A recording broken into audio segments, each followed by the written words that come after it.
on for a minute while I'm doing the introduction? Is this okay though? What?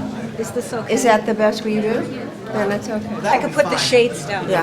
I don't think you need to put the shades down. Okay. I think Just it'll be fine. for the introduction, just put it on. Yeah. Welcome, everyone. Judge Tom Vanaski is no stranger to the Schemel Forum. Not only has he spoken to our classes on several occasions, but he has even invited us to the federal courthouse to enjoy its nobility, elegance, and the state of the art technology. We welcome him today for the first time since he has been elevated to serve on the United States Court of Appeals for the Third Circuit, one of the most important courts in the nation. And we are honored that he was generous enough to fit us into his busy schedule. When I asked Judge Vanaski to speak for the luncheon series this semester, I reminded him that we were focusing on world affairs, and he said that he would think carefully about what might fit the bill. Indeed, he did think carefully, as he is wont to do, and when he gave me the title, I was more than pleased that he would address a topic that is of extraordinary significance, locally and globally, personally and collectively. The technologies he refers to have changed the world, have changed our lives, enlarged the definition of community exponentially, and challenged our privacy and even at times our sanity. But one thing is certain, it is essential that we understand these technologies, both their promise and their perils. Before turning the podium over to Judge Vanaski, I want to acknowledge the cooperation of the Lackawanna Bar Association, not only for alerting its members to all our Schemel programs, but in this instance for offering CLE credits to members of the bar. Welcome, all of you. Now, please join me in welcoming Judge Vanaski, who will give us some insights into civil liberties in the age of Facebook, YouTube, and the ubiquitous social networks. Trust me, it is rare to find a judge who is as conversant with technology as he is with the law. Judge Vanaski.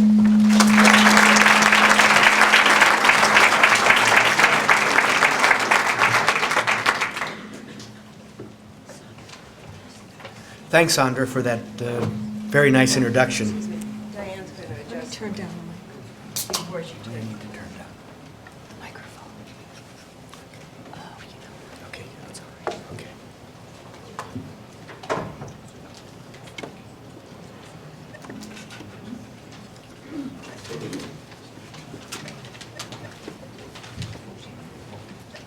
There's just some feedback. Yeah, feedback, yes. Just wanted to make sure it's okay. Thanks, Sandra, and it's great to be here. And if you can't hear me, let me know, and I'll speak louder, as long as my voice holds up. I was honored to be asked to speak here today at the Schemel World Affairs Briefing Series. It really is a marvelous program. The pace of the social networking phenomenon is, as you know, breathtaking. I think you'll be impressed, if not astounded, by some of the data soon to be displayed to you.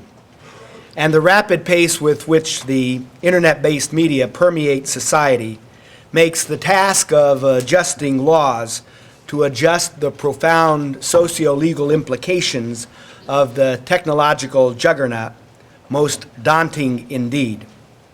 Even closed societies like China, which has banned Facebook and Twitter, have difficulty reining in the free flow of ideas that social media facilitate. A headline in yesterday's Washington Post proclaimed, "In China, microblogging sites become free speech platforms." Known by the name Weibo, the microblogging sites have more than 120 million users in China, and 1 million posts are made each hour. Censors are certainly having difficulty keeping up. The article quotes one Chinese professor as declaring that Weibo is the most popular choice for trustworthy information and has obtained the dominant position in shaping public opinion. So I think it is an appropriate topic for the Schemel World Affairs briefings to discuss the social network revolution and its implication for civil liberties. Clearly impacted by the social network revolution are rights of privacy, freedom of expression, personal integrity, and the fair adjudication of controversies. And to put in perspective the social network revolution, I'm going to ask if you'll indulge me to allow me to use a tool of technology to present an overview of the social network revolution and some of its implication for civil liberties.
The numbers you saw, I think, are astounding, mind-boggling in some respects. I mean, just think of it, whoever heard of Tencent? Tencent is the Chinese equivalent of Facebook, has 485 million users.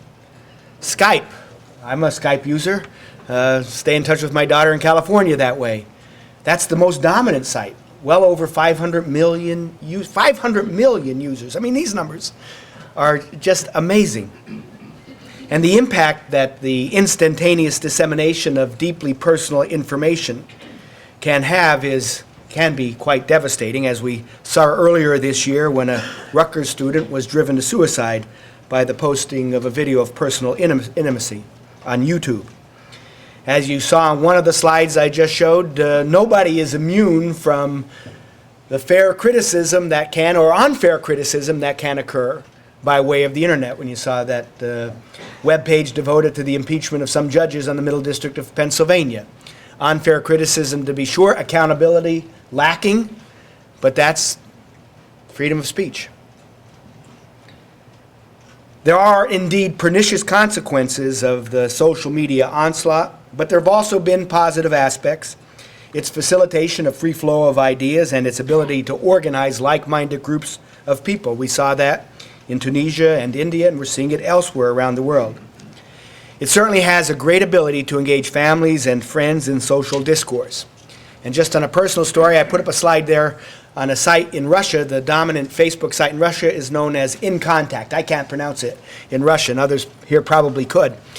But my one law clerk is of Ukrainian descent. He was born and raised in Bellefonte, Pennsylvania, but he's got a great interest in genealogy. He met his wife on the Russian equivalent of Facebook, on In Contact. So that has reverberated here. It certainly serves as a great way of staying in contact, as I said, with friends and family. Of course, it also serves as an opportunity for criminal conduct. The local press had covered stories about people posting on Facebook their vacation photos, only to find their homes burglarized because everybody knew they were out. And certainly it serves as a place where evidence of criminal conduct can be gathered, and it serves as a means for commission of crimes. It is amazing what some people will actually put on Facebook. And there are plenty of cases around the country where a defendant's fate has been sealed by the postings the defendant made on Facebook. And, you know, all of us will say, how silly can they be? Of course, they put it on Facebook or they put it on a social media site. Did they not expect someone to see it? But there's this sort of idea that you're anonymous at the same time, that people don't really know who you are. Or there's this understanding that it's so vast that that piece of information cannot be found, when, of course, it can indeed be found. It was famously said more than a decade ago, privacy is dead, get over it. Well, is the Fourth Amendment a dead letter when it comes now to this social networking revolution? Of course, the principal bulwark, the principal constitutional bulwark against invasions of privacy is the Fourth Amendment to the United States Constitution. It, of course, talks in terms of persons, houses, papers, and effects being free from unreasonable searches and seizures. Of course, it's not a protection against reasonable searches and seizures to begin with. And certainly, our founders did not have in contemplation what we have by way of technological advances today. So a great deal of my talk today is intended to look at how the Fourth Amendment may apply to the social media, to the social networking revolution, to the information, to the communications, because that's what we're talking about. We're talking about these networks serving as a means of communicating as well as organizing. And how does the Fourth Amendment apply in that circumstance? You can put the lights back on. I think you'll be able to follow the slides fine. This way, you're less likely to go to sleep. Professor Oren Kerr, who has written a lot on the subject of the Fourth Amendment and electronic evidence, as well as the internet and the availability of Fourth Amendment protection to content information, has said when you look at the Fourth Amendment jurisprudence, it really could be boiled down to a distinction between what information is inside and what information is outside. What information or tangible evidence exists inside a residence or a building, and what is outside, what is open to the public. Of course, there's no protection for what's in the public. There's no protection for matters that might be in an open field, for example. On the other hand, what's inside your house, and we know also, as lawyers know, the curtilage, the immediate area surrounding the house, is protected against unreasonable searches so that government can obtain access to the interior only by way of a warrant supported by probable cause and describing with particularity the places to be searched and the items to be looked for. A good example of that in a recent case is the Supreme Court's decision in a case called, I pronounce it Kylo, K-Y-L-L-O. That case involved thermal imaging. And the question was whether the government could engage in thermal imaging of the interior, thermal imaging of a house to determine whether it was being used to grow marijuana.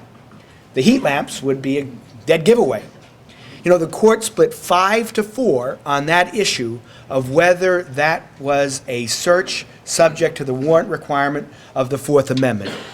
The 5 justices, led by Justice Scalia, found that it was because they found that you were looking in the interior of the building, therefore the inside distinction. But 4 justices, led by Justice Stevens, said, oh no, you're measuring the heat on the exterior of the building, that which is being projected outwards. Those are the types of artificial distinctions that may arise when we're talking about the inside and outside distinction. There's also this matter, as I said, the particularity requirement. General warrants were one of the indignities that supported the American Revolution. The idea that law enforcement could simply get a warrant that says, we're going to come and look for anything and everything in your house until we find something. If we don't find anything, that's all right too, but that's a general warrant. General warrants are prescribed. You have to identify what criminal conduct is at issue, and you have to explain how and why you think that information or that data or the evidence will be found in a particular location relevant to that particular crime. In the physical world, that's easier to understand than it would be in the cyber world because we're limited. You know, we're limited to the size of a room. Most people only have 1 or 2 houses. That could be the subject of a search in terms of describing with particularity the places to be searched, for example, and we're limited to scale. There's only so much. Even though this is a large room, there's only so much you can hold in this particular room. But when we're dealing with the cyber world, physicality no longer has any meaning. Location is irrelevant. I used a service called Dropbox to collaborate with another person to present some of the slides. I work on it, I drop it in an icon on my computer, and the person would be able to see it on their computer without me having to email. I don't know where that Dropbox server is located. It may not even be located in the United States. So location, where that physically resides, is irrelevant. And scale, of course, is meaningless. Because when we're talking about digital information, it is not something that we move from one location to another. We replicate it, and it gets replicated beyond our control. The photos you put on your Facebook page can be copied by others and sent to others. You have no control whatsoever with respect to that. So scale becomes a big issue, a big problem with respect to the internet. Now, the closest analog we have to what we're seeing today in terms of communication revolution and communication media was the telephone. That obviously was a revolutionary instrument more than 100 years ago. And it first garnered the attention of the Supreme Court with respect to how the Fourth Amendment applied to the telephone in a famous case called Olmstead versus United States, decided in 1928. Again, a deeply divided court.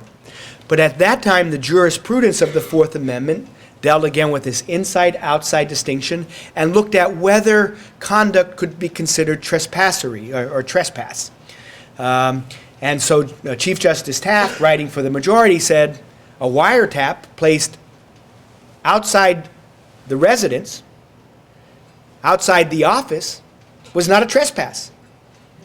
And by the way, when you made your phone call, because you put it on that wire that was leaving the building, it was as much as if it was shouted to the world. And so there was no Fourth Amendment protection with respect to that, to the wiretapping of telephone communications. That was the decision in 1928. Justice Brandeis, in one of the most famous dissents of all time, said that the progress of science in furnishing the government with means of espionage is not likely to stop with wiretapping. Ways may someday be developed, he said, by which the government, without removing papers from secret drawers, can reproduce them in court, and by which it will be enabled to expose to a jury the most intimate occurrences of the home. Sounds prescient, doesn't it? Now, he wasn't talking about what we have today. He didn't have that in contemplation. He was talking about psychic means of getting information.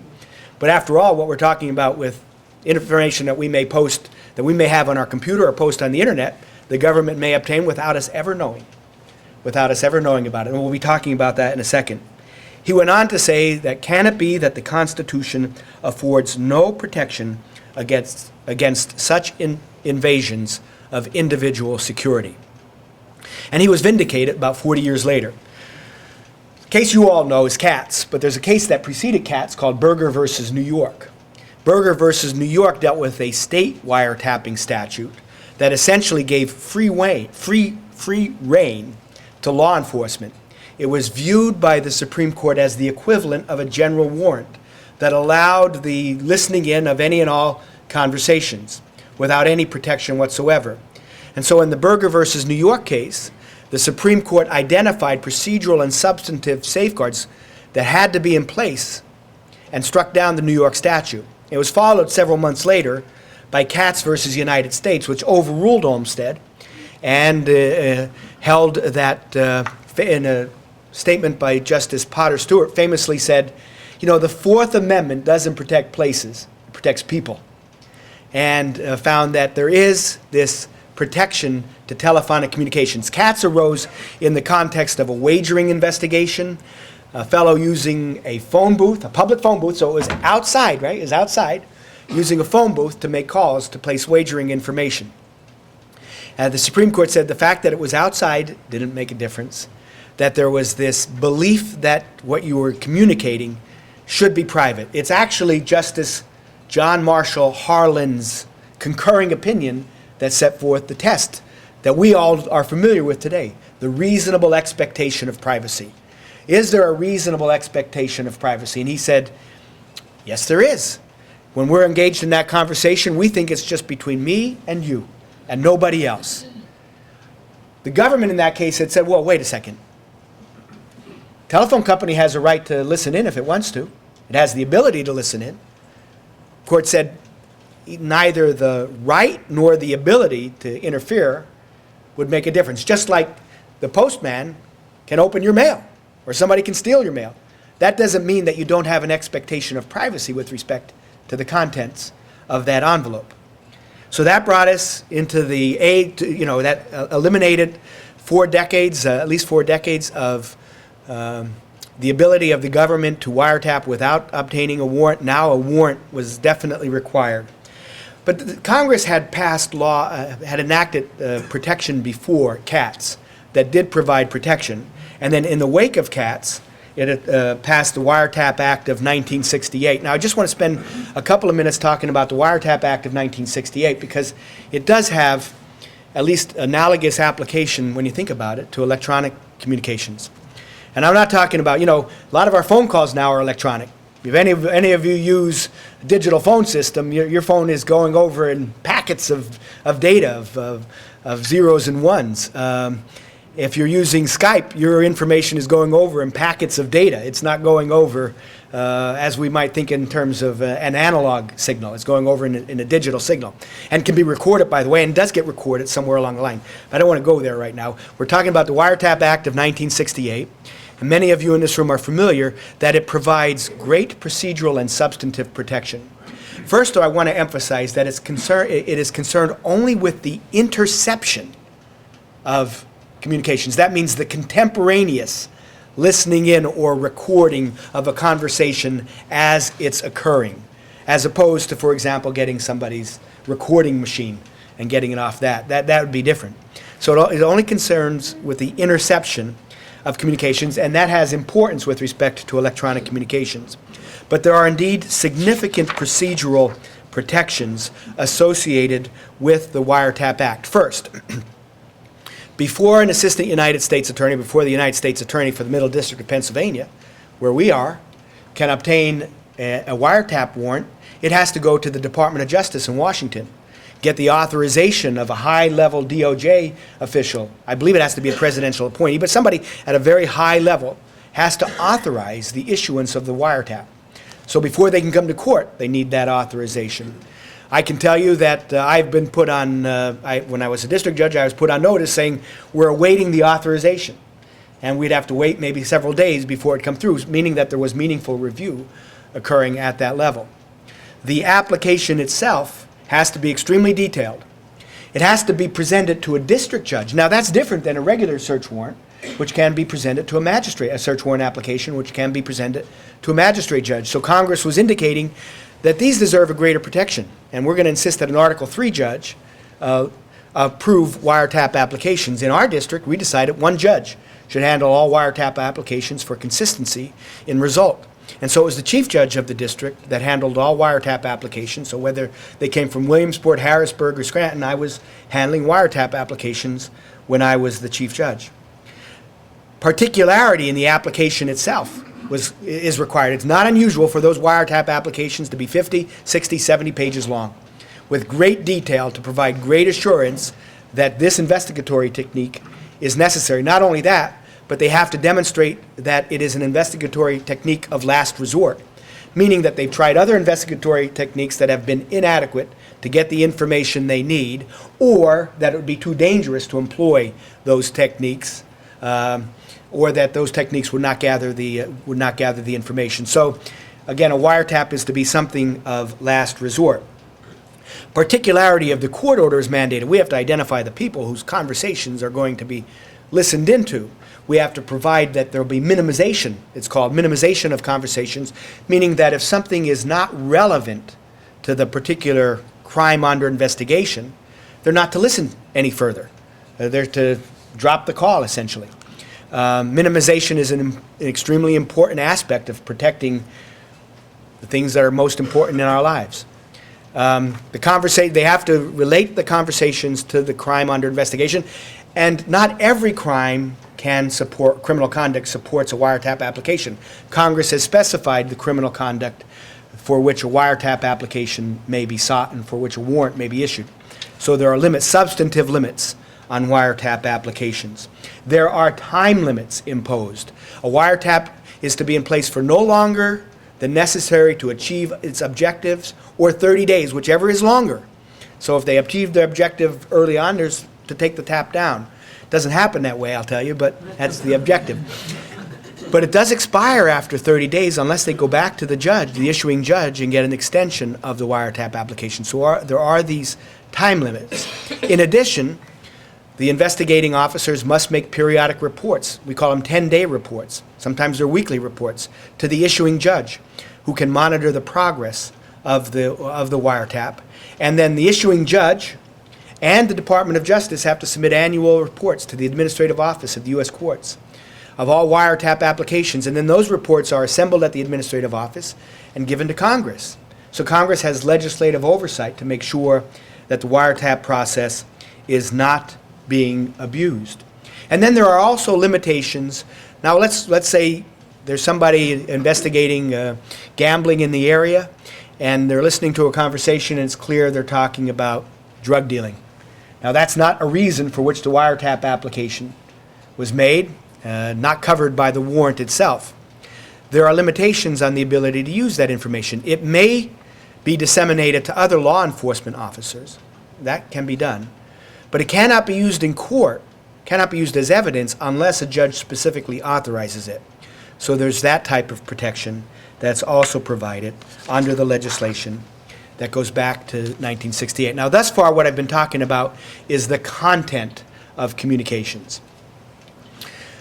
What we say to each other. There's a distinction drawn in the statute and in the constitutional jurisprudence between content and non-content information. So in the case of Smith versus Maryland, the Supreme Court said, You know, when you place that phone call, you're asking the phone company to perform a service for you by making that call connect, go through. And they're recording that information, and you'll get a bill, maybe, that has that information. That information is like the address on that envelope, the outside-inside distinction. That information is exposed to the public and therefore not protected. So you don't need a warrant supported by probable cause to record the phone numbers that you and I may use when we're placing phone calls. They're called pen register applications authorized by statute on less than probable cause. Trap and trace devices are used for that purpose, and that type of information is not subject to the warrant requirement. Again, drawing this inside, outside, or content versus non-content distinction. So we have in place something from 1968. What exists now in terms of, there's a lot more that occurs on Twitter than occurs on the telephone today. There's a lot more that occurs in instant messaging and chats than occurs on the telephone today. What protection exists with respect to those technological advances? Surprisingly, there's been little jurisprudence, very little case law to have addressed the issue. There's some speculation as to why that may be so, and it relates to the fact that Congress did step in to this fray in 1986. It passed essentially one piece of legislation, or two pieces of legislation that interact with each other, one called the Stored Communications Act, and the other called the Electronic Communications Privacy Act of 1986.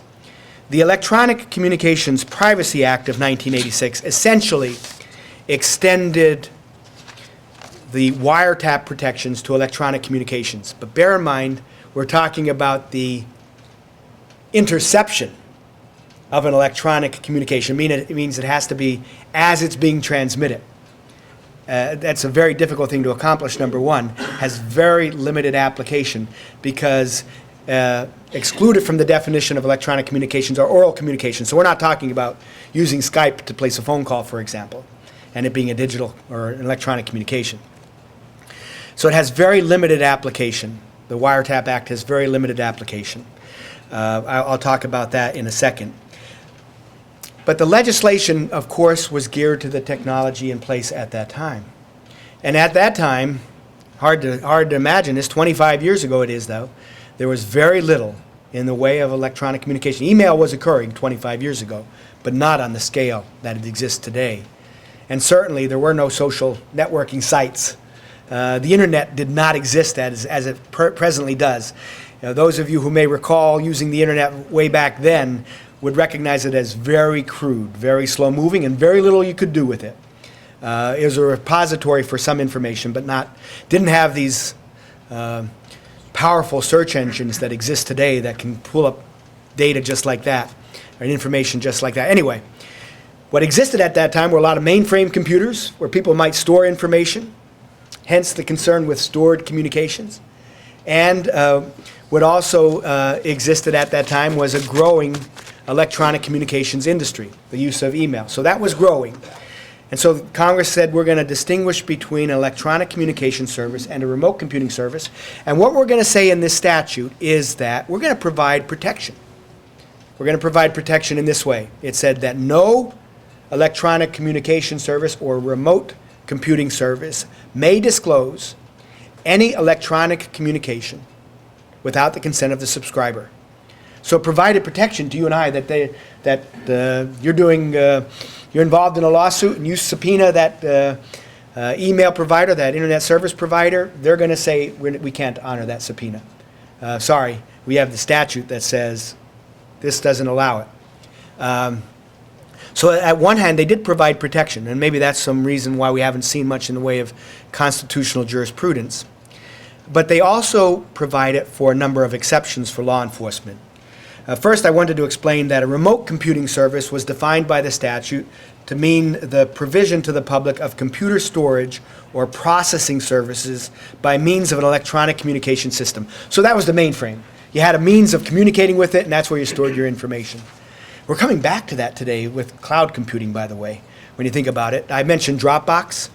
Dropbox that there's a server that exists out there somewhere. When I put it on my computer, I've authorized Dropbox essentially to come in, grab it from my computer and put it on that server, and authorize somebody else to go to that server and get access to it.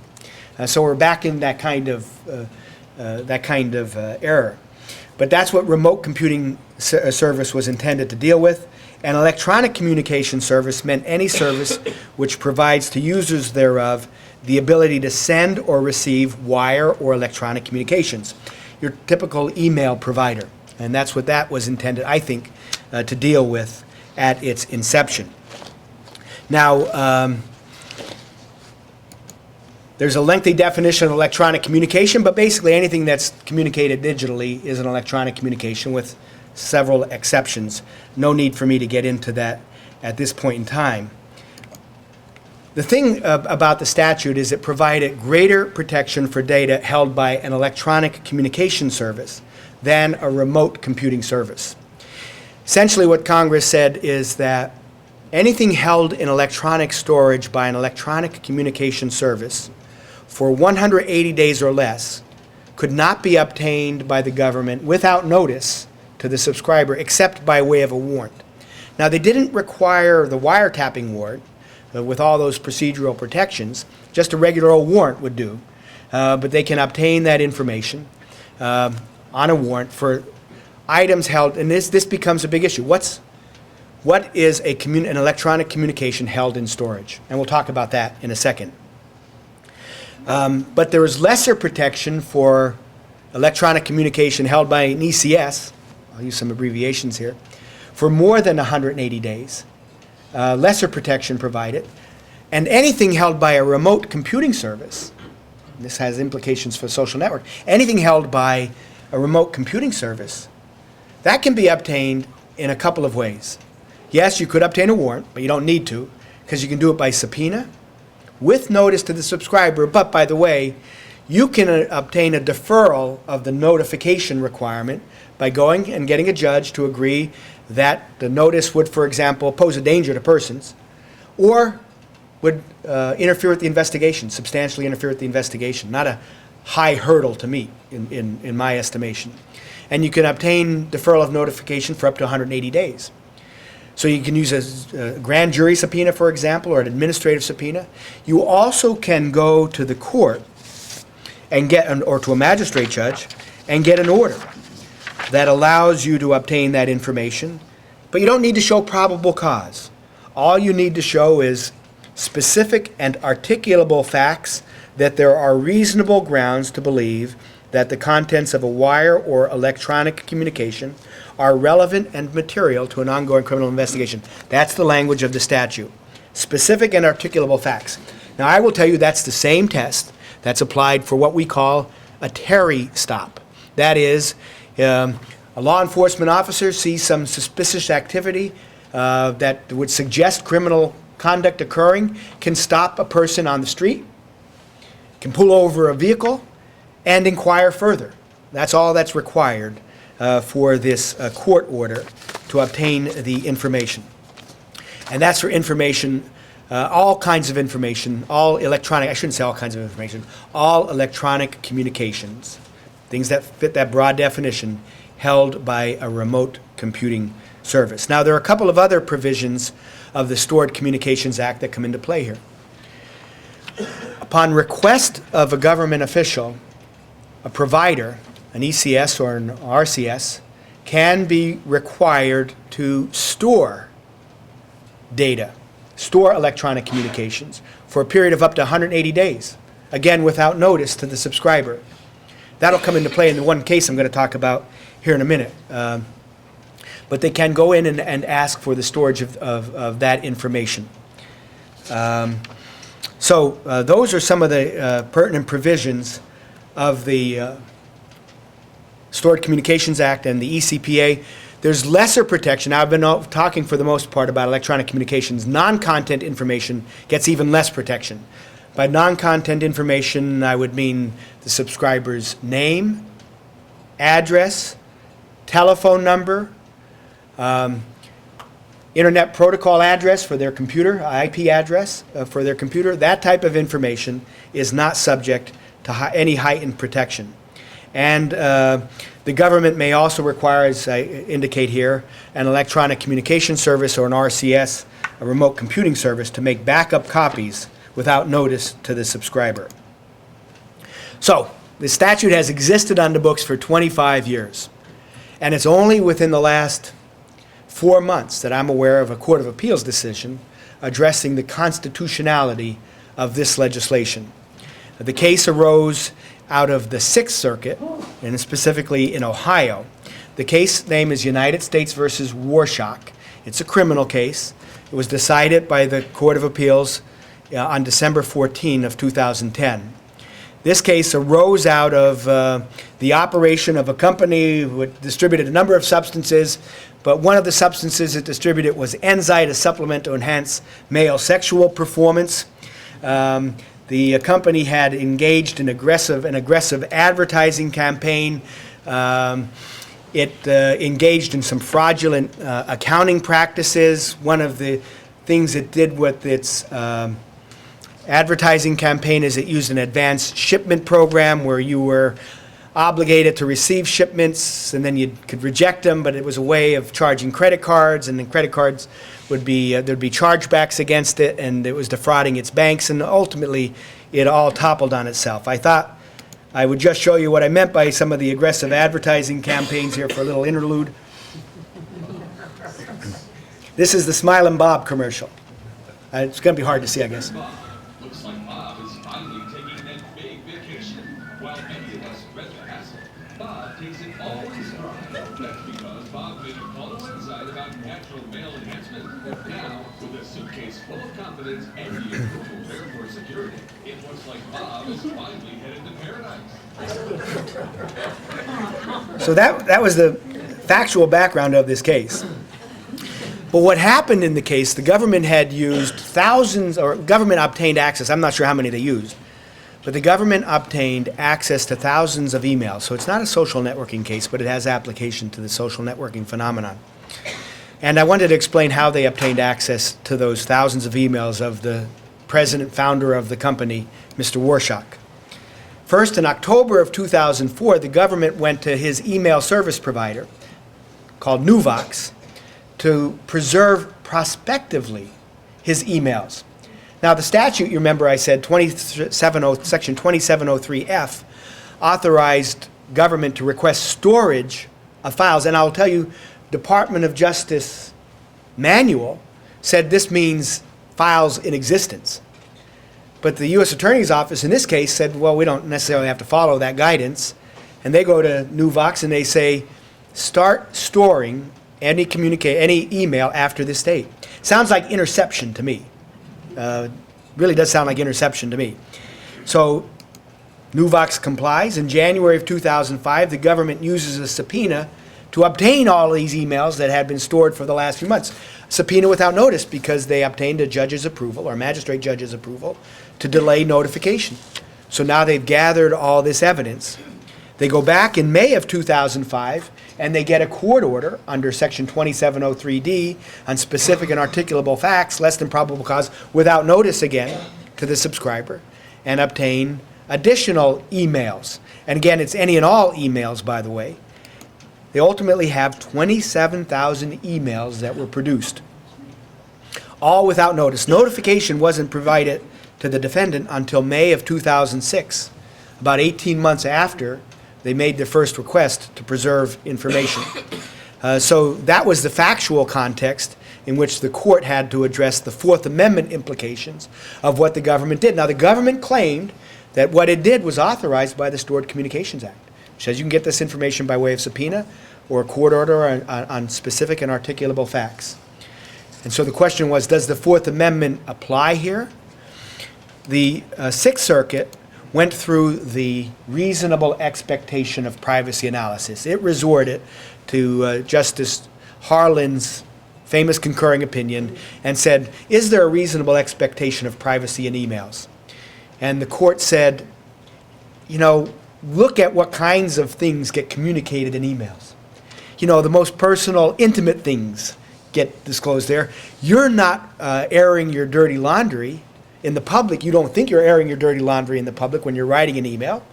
And nobody has that in contemplation when they put some of the things they put in emails, and said, first of all, there's certainly, looking at what Mr. Warshak wrote, an understanding on his part, subjective expectation of privacy. And the court went on to say, we think society is prepared to accept that as a reasonable expectation of privacy. The government, as it did in the Katz case, said, well, wait a second. There's a terms of service agreement. You know, when you sign up for an email service, you've got to click on accept their terms of service agreement.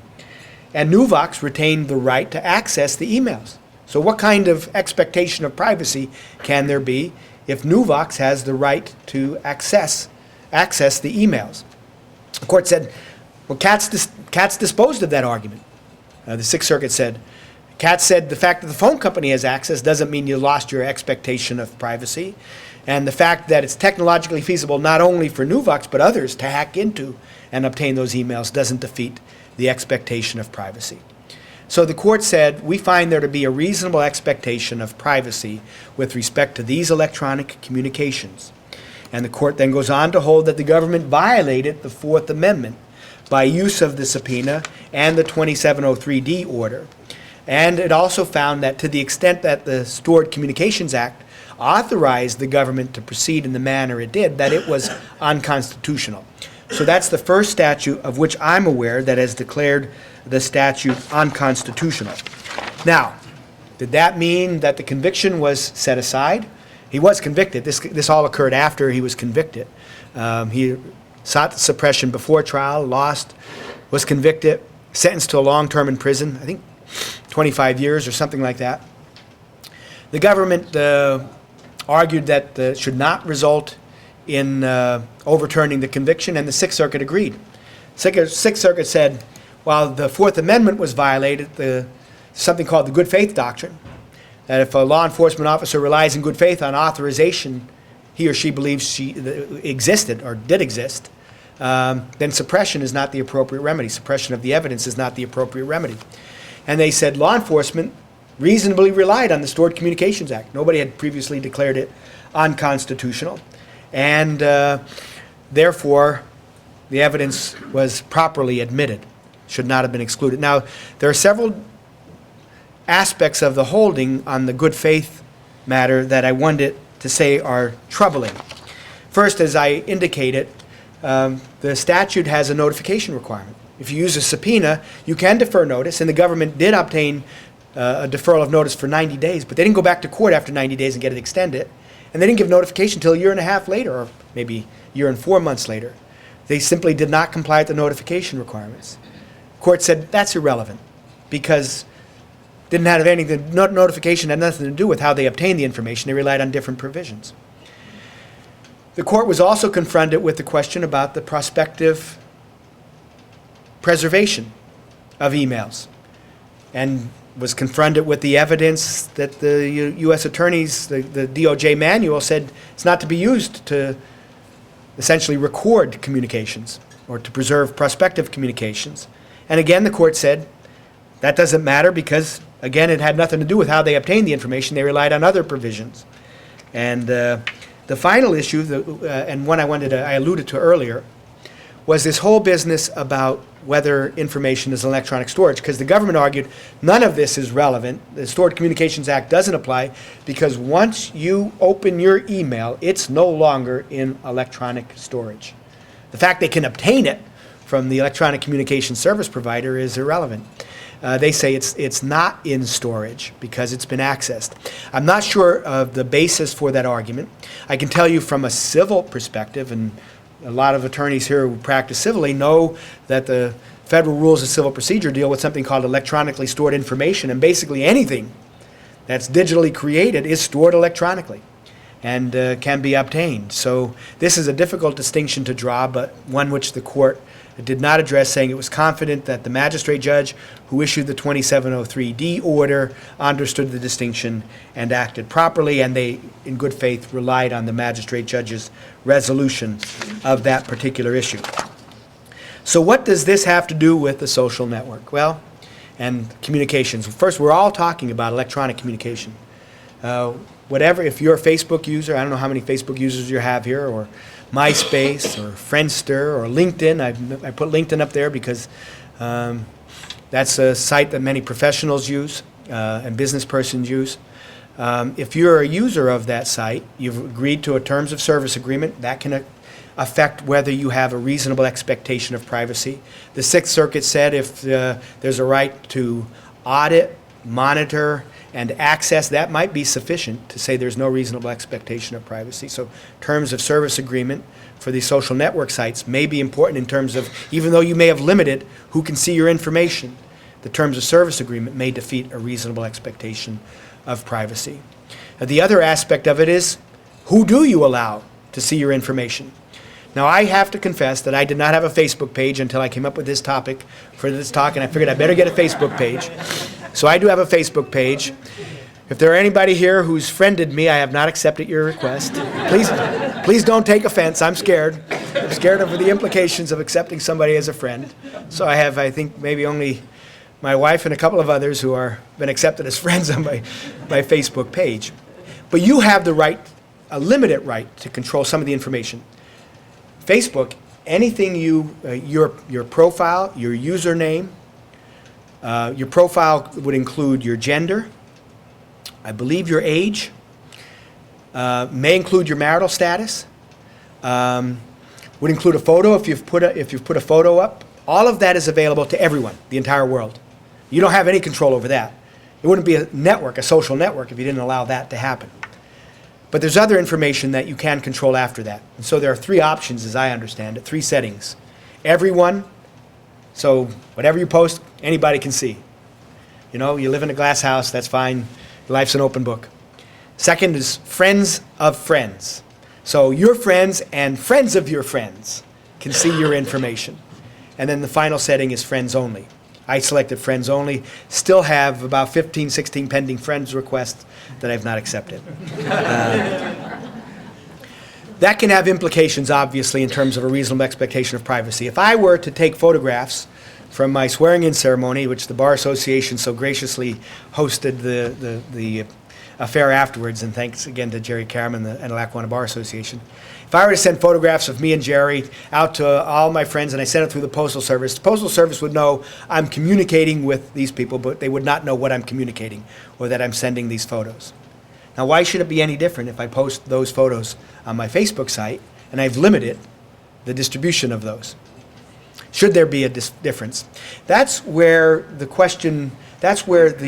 reasonable expectation of privacy argument may collapse. And so there's a lot of criticism about the reasonable expectation of privacy approach being self-defining. It is what they say it is.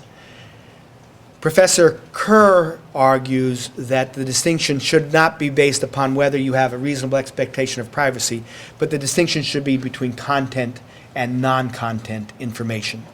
So the communication itself, the photo is the communication. That should receive protection. But the fact that Vanaski is a Facebook subscriber and has a certain username and other information would not necessarily be protected, nor would it be protected an IP log that is created, that is, a log created by Facebook of the times that I've accessed it and how long I've been on it, for example.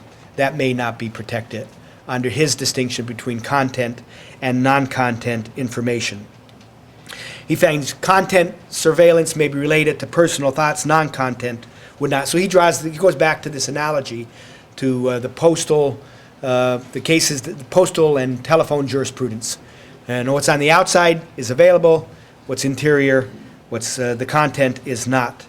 The Supreme Court did have an opportunity to weigh in on this whole issue just this past term. Not the term existing today, but the one last year. There was a case that made it up to the Supreme Court called Quan, Q-U-O-N, versus Arch Wireless Operating Company. But Quan dealt with text messages. It dealt with text messages, a law enforcement officer's use of the text messaging feature of his pager to communicate with a paramour. So there's always some salacious details to these things.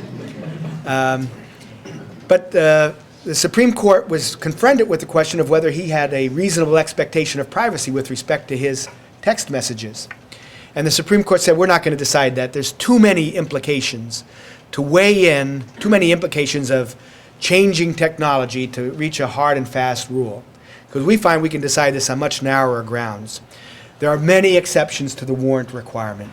One of the exceptions to the warrant requirement is the special needs of an employer, of a public employer. So, for example, an employer has a special need to go through a file drawer in your drawer. They may be able to do that, for example, when you're at work. That's not a good example. But in this case, the government, or the police department said, we didn't start out with the intention of looking at the content of text messages. We were concerned that our contract with Arch Wireless did not have a sufficient character limit. You know, there are limits on how many text messages or characters you can send per month. And so we started auditing the use of this to determine whether our character limit was needed to be increased. And we did it in the way that was the least, I shouldn't say, it wasn't a question of the least intrusive. What we exercised, we did it in a reasonable manner, and the Supreme Court agreed. And they said, special needs exception applies here. Even if he had a reasonable expectation of privacy, it doesn't matter. The search was reasonable under the special needs exception to the Fourth Amendment. So the Supreme Court ducked the issue for the time being, but it will come up. There's another professor I wanted to mention, Susan Freiwald. I'm apologizing if I mispronounce it. It's spelled F-R-I-E-W-A-L-D, so it could be Freewald. She has said that she doesn't like the content versus non-content distinction. She thinks that governmental investigation of electronically stored communications or electronic communications is akin to video surveillance of non-public spaces, where a warrant is necessary when the video surveillance is not observable, that is hidden, is intrusive, is indiscriminate, and continuous. And she says when we're talking about obtaining information electronic storage, it's similar to that, and she argues that something akin to the Wiretap Act should apply, that it should be an investigatory technique of last resort, meaning all other avenues have been exhausted. The warrant would have to describe with particularity the particular criminal conduct at issue and how the electronic communications will relate to that crime. Time limits should be imposed, so you couldn't have the open-ended or the 90 days of storage of electronic communications in the Warshak case, and there should be minimization. So that's where we stand with respect to the Fourth Amendment and some of its implications with respect to the social network. There have been, by the way, for the last 11 years, a recognition that the Stored Communications Act and the ECPA should be amended. We should be able to determine, right now I can't tell you whether Dropbox is an ECS or an RCS. It's probably both. And the question is, at what particular time is it an ECS? And some courts have said that, by the way. At this point in time, it was an ECS, and then it became an RCS. And therefore, the protection changes. That distinction probably should end. Is a site like Facebook an ECS, an RCS, both, at what particular point in time? Obviously, it serves as a repository of information. It stores electronic communications. But also, isn't it also providing an electronic communication service? That needs to be addressed.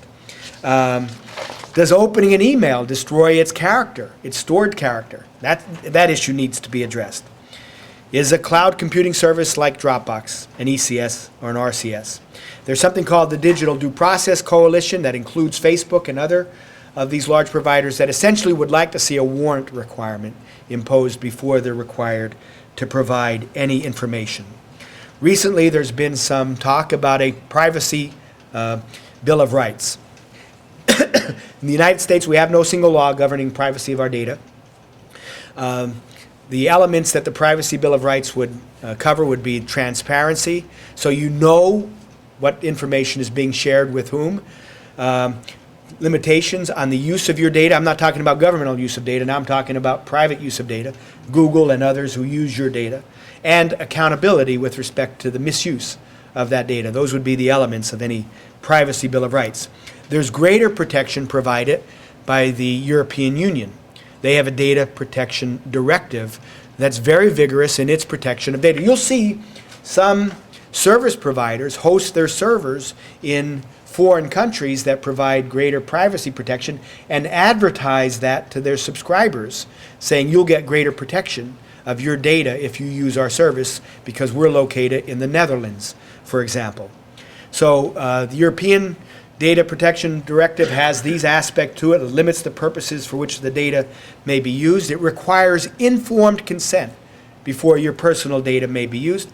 And importantly, it says a country in the European Union cannot allow the transmission of data to a country that doesn't provide equivalent protection, like the United States. Now, there is the Department of Commerce can provide a safe harbor certification for a company or a service provider that would provide protection equivalent to what is required by the European Union Data Protection Directive. Quickly, I'll just talk about some of the fair trial implications. We've seen a number of verdicts across the United States be challenged by what jurors do during the course of a trial. I put up on the screen a juror who had sent to her partner in the room a text message that said guilty during the course of a trial. How that was obtained, I'm not exactly sure, but it was obtained. Now, because it's kind of funny, she explained that she wasn't talking about the defendant in the case. Her boyfriend had had a greasy breakfast that morning, and he had promised he wouldn't go off the diet, and it was simply to let him know that he was guilty of violating. So, yeah, the judge did not buy that argument either. But as I mentioned too, and as you saw on the slide, in the Barry Bonds trial, there's been a lot of interest. And there are some lawyers who will make an argument to a judge that prospective jurors should be required to provide their Facebook login and password so they can see what's out there. Now, I don't think anybody would go that far. There was also, as I said in the Barry Bonds case, they wanted to have the judge threaten jurors with contempt if they violated the standard instruction not to engage in any conversation, including conversation on a social network, about the case. There's a case out in California, Juror Number 1 versus California, where it was a serious gang trial. Juror Number 1 used Facebook, friended Juror Number 5 on Facebook. They engaged in some communications with respect to the case. I guess Juror Number 5 had second thoughts about it and ratted out Juror Number 1, let him know that he was posting some things like this case is boring and some other things like that. I'm not sure it was all that terribly relevant. So the defense lawyer says, I want to upset this verdict. He subpoenas Facebook for the posting. Facebook says, hey, you're not the government. I'm not giving you that information. I'm going to violate the act if I give that information, Stored Communications Act. So the lawyer goes to the judge. He says, Judge, give us an order that requires the juror to consent, because if he consents, Facebook can provide it. And the court issues that order. And now it's up in the California Supreme Court. The juror is saying, wait a second, I got rights too. How about the Fifth Amendment privilege against self-incrimination? The Fourth Amendment rights. So I'm not sure how that case is going to come out. And we also have problems with jurors doing research, like juror researching on the iPhone a definition of a term. Quickly, attorney searches. How many of you attorneys out there do Google searches on juror lists? Well, probably can if you get the juror list, right? I'm probably not going to tell me you do it, but it happens. I don't think there's anything forbidden by it. What would be forbidden is if you try to friend somebody on a social networking site without disclosing your intention. I mean, it's pretty clear. There's a Philadelphia Bar Association ethics opinion out there on that particular issue. And there are ethics opinions from other jurisdictions. You're not to engage in surreptitious activity in any event, so you couldn't pretend to be somebody else. In the Philadelphia Bar Association opinion, I think it goes even one step further that says you have to affirmatively disclose why you are friending that person. In any event, that exists out there as well. Reputation and the right of anonymous speech is also an issue. We all know that there's certainly great protection in the United States for free speech. And that includes the right not to be known who's speaking. Anonymous speech goes back to the Federalist Papers, Publius. You know, it wasn't published under the names of the authors. It was published anonymously. So there's great protection for that. But what happens today when a posting on the internet causes great harm, when it's defamatory, for example? So we have this case that arose out of Lackawanna County, Pilcheski versus Gatelli, where the issue was, under what circumstances can you obtain an identification of the anonymous posters who may have defamed you? And the Superior Court came up with a 4-part test. First, you have to try to get notification to that anonymous poster. And you can do that by going to the entity or the person who hosts the site. In this case, it was Pilcheski that was hosting the site. So you try to get notice to those who have been making the postings. You have to show that you got a pretty good case, at least a case that's sufficient to survive summary judgment, based upon the information that you can gather without knowing who's posting it. You have to file an affidavit that you're seeking the information in good faith and not to harass that person, and that it's necessary to prove your case. And then finally, the court has to balance the strength of your case against the First Amendment protection otherwise accorded anonymous speech. I'm not sure how you make that weighing analysis. Send it back to the Lackawanna County Court of Common Pleas to do that weighing analysis. Judge Terry Nealon shared that case with me, as well as a case he issued several years earlier, the Polito case, where he had a test that may not have been as stringent as this particular test. And finally, the last issue I'll cover, due process and reputational issues. There was a case that came out of New York State. It was called the Wall of Shame case. You know, there's this idea out there that, somebody gets arrested, for example, that's public information. And by the way, there's a Supreme Court case that says that's fine. You can publicly disseminate information about arrests, and it happens all the time. It's in the newspapers. But what happens when you put it on the internet along with a photograph of the person who's been arrested and other identifying information about that person? That's what happened in this case. It was a simple DUI.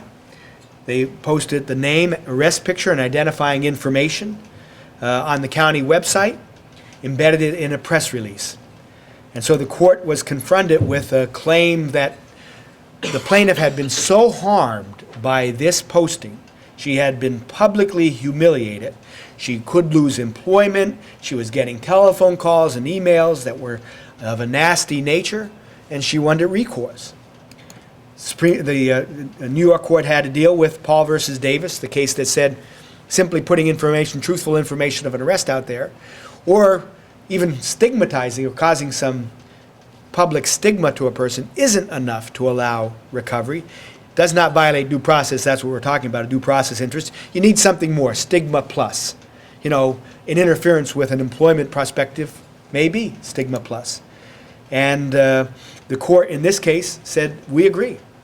When the government agency promotes and publishes arrest records containing names, pictures, and identifying information with unlimited access to the public, which may affect the legal status and impose specific harm by being available to search engines, credit agencies, landlords, and potential employers for a lifetime, regardless of the underlying outcome of the case, stigma plus occurs. So they allowed the case to go forward. Its ultimate outcome, I'm unsure. But it is a matter of some concern. Now, there are other issues that we could talk about, but I'm almost out of time. I did want to finish with a more professional presentation on the social media revolution. So let me just play this for you.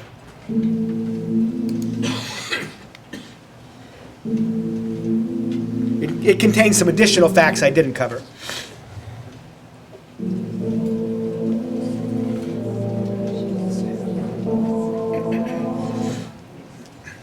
And we're having internet problems here.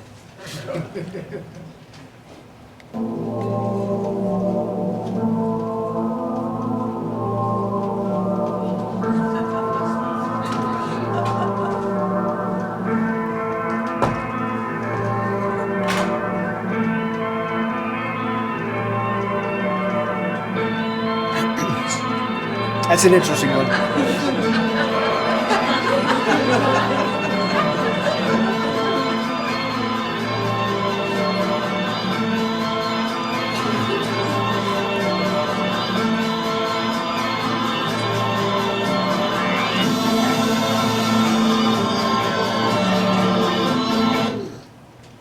I'm sorry, that's just the internet signal that's coming through here. That's interfering with it.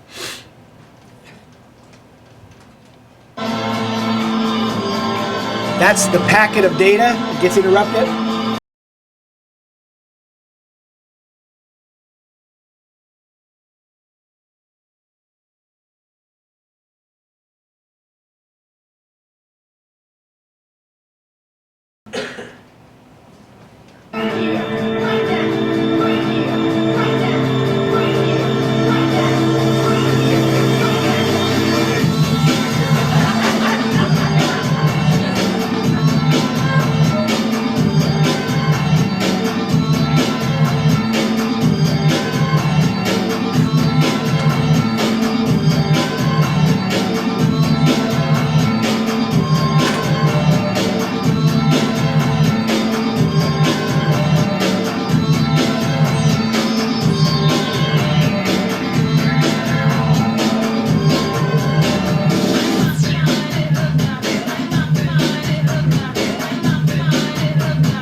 press the escape button.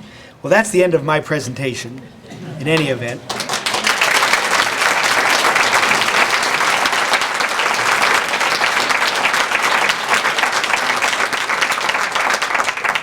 I know I've used time, but I'll take any questions if people, yeah. Yes, Maury? No, back to Facebook. In Yeah. this morning's New York Times, there's a rather lengthy article that discloses that Facebook has learned from Microsoft how to not disdain Washington and is hiring all kinds of people, including trying to lure Robert Gibbs now to come with it, to persuade the Congress to lay off. And the Congress apparently is of no inclination to regulate Facebook. Furthermore, the Congress is saying that Facebook is helpful to our own political campaigns. So what I'm asking is, without the benefit of legislation that would be helpful in protection of the public, are the courts becoming aware that their responsibility will be much greater in terms of ensuring that protection? And Maury's question was, in light of an article that was in the New York Times today where Facebook is putting an all-out press on Congress not to get involved in terms of regulating Facebook or passing laws that would deal with the social network, are the courts becoming more aware of their need to provide some safeguards? And I think the answer is, I don't know. I mean, it's been a long time to get a decision like the Warrant case, which isn't a social network case. There are cases that are percolating up through the district courts that deal with issues concerning Fourth Amendment issues in the governmental intrusion context, and also we've seen cases that have involved prosecutions of people who maybe, we do have legislation that deals, and I'm not sure I'm answering this question, but cyber bullying and the impacts it may have, the harassment of people through the social networks. Where the area that I think we have the largest gap in the law is the reputational interest. The ability to post information that is harmful to people, to do so where there's no accountability, with respect to the internet service provider, the party hosting the site that allows that information to be posted. We've seen that issue come up, for example, in discrimination cases. There's a case that's going to come out of the Ninth Circuit where Craigslist that may allow, and I'm not sure it involves Craigslist, but it's a list like Craigslist that may allow discriminatory posting. Essentially, we're not going to make this apartment available to anybody but a certain race. That would be a problem if it was in a newspaper. We've got some newspaper lawyers here, I'm sure, who would tell us that. Should there be accountability on the part of an internet service provider? They're not posting the information, but they're hosting it. Those are issues I think the courts are going to have to struggle with, accountability with respect to reputational interests as well. Any other questions? Yes, Bill. Judge, what's your advice, knowing the age of your children, your background as an attorney and Right. appellate court judge now, what's your advice to your children with regard to their use of social media? Well, my daughter Diane has a Facebook page. My two other children do not. My daughter Diane uses it. She's a teacher. She's with young people all the time. And maybe that's a distinction, although they're with young people too, just because of their age. Well, my advice is be very careful about what you post. I mean, it's just common sense. There's this inclination, there's this belief that you're really acting anonymously, I think, when you're posting. That doesn't exist. It's out there, and these search engines are so powerful. I mentioned that case, the Wall of Shame case, but hey, they can get that same information because they're gathering that arrest record information digitally anyway, and they're going to find it through some search engine anyway. They don't necessarily have to post it on a billboard type setting. But my advice is you have to recognize the permanency of the internet and the ability to gather information. There's no such thing as anonymity. Whether privacy exists from a Fourth Amendment perspective is one issue. Whether privacy is dead, get over it with respect to a practical issue, I think is another one. It may be dead. Yeah. Well, I was going to ask you what advice your children have to you about. My daughter Diane, the one who uses Facebook, thinks we're stalking her by getting our own Facebook accounts. We're keeping track of her. I do know other parents whose children make sure that they don't find out that they're on Facebook. Certainly parents want to use that. I think it's a great way to monitor your children's activity, by the way. I think you should be able to try to do that. As I said, they're not big fans of my son, who's a lawyer, and my daughter, who's an architect, are not fans of Facebook. They use LinkedIn, but not Facebook, because the community is different. I do have one other thing. I found out, by the way, too, I'll just interrupt, Sandra, I'll take your question. I found out I had some long-lost relatives when I put my name out there on Facebook. I ended up with a Stephanie Vanaski, who thought I was her great uncle. Now, there's no way I'm old enough to be a great uncle. Yes, sir. One of the difficulties is mapping traditional law against the new technological terrain. Right. And Warren and Brandeis back in 1890 did that with privacy. Right. Keep coming back to that. Mm-hmm. You mentioned just a minute ago the situation of newspapers. In a way, the service providers aren't newspapers. They may be more like bookstores, and there are several decisions that have said bookstores can't be held responsible for the content of the books that they sell, otherwise it would be an infringement on the communication of ideas. Yeah. So with that in mind, and with the idea that the telephone company and certain other utilities are called common carriers, which way do you see the law moving in terms of service providers? Are they expected to review the content of everything they hold, or are they more like common carriers who I think what provide we'll service? see, it's a great question, and the question has to deal with, in our internet service providers, should they be held accountable for otherwise actionable material that appears on their site?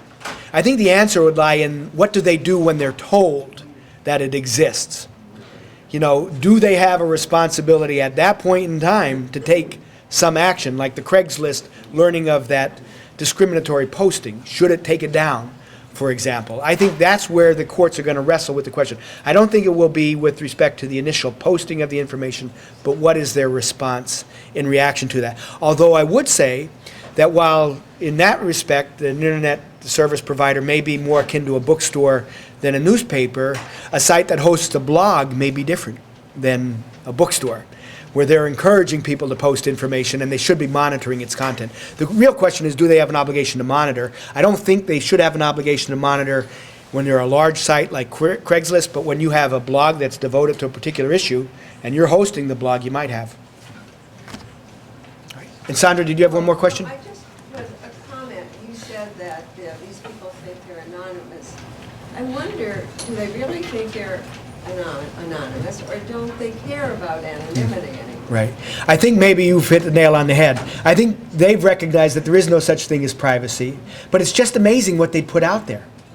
So you wonder what's going through their head. Yeah. Good. Well, thank you so much.